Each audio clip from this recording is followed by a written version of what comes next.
Hi there. Today I am sharing a book on Paul Cezanne, specifically his still lifes. And I I'm using this I use this book as my primary resource when teaching my master copy class with Paul Cezanne in the spring 2021 term.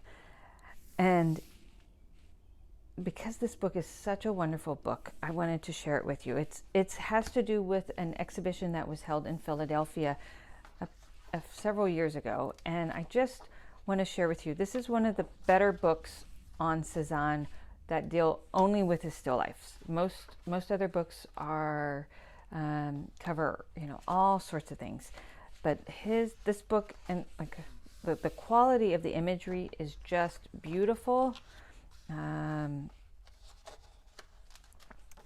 The plates are interesting, and they're well presented, and the chapters in this book are also really good. They cover the different aspects of his career. So let's look at the table of contents. I skipped over that.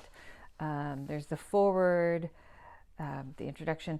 Now, Cezanne was known, like the world is an apple, is a quote that Cezanne made about one of his paintings, and the painter of apples. And that Cezanne did that. And this book is great. And if you are an artist and you want to learn about Cezanne, this is a great book to start with. It talks about his still life and how he worked, his color methodology, the materiality, and thoughts about his painting and apples, and then Cezanne in the studio. This is a really good essay as well. Every article or every essay is well supported with imagery, and it's just really an excellent book. I read this in anticipation of teaching, and there's when you want to learn about an artist well, I think getting a monograph like this and then reading the essays by the scholars of that artist is just so helpful to truly understand the artist. And so Cezanne was a colorist, and he really he wanted to render form through color, and he was always striving to do that. And I just want to say this is an excellent book. I thoroughly enjoyed it, and there's marginalia in my book because I did find it so fascinating how he worked in his work, and then I want to there's certain things, for example, Cezanne was known for doing this, where he would take a blue paint and outline his forms to create more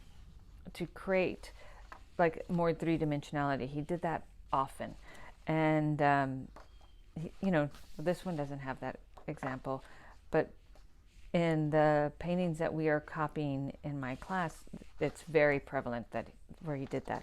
And one of the things that I found very fascinating is that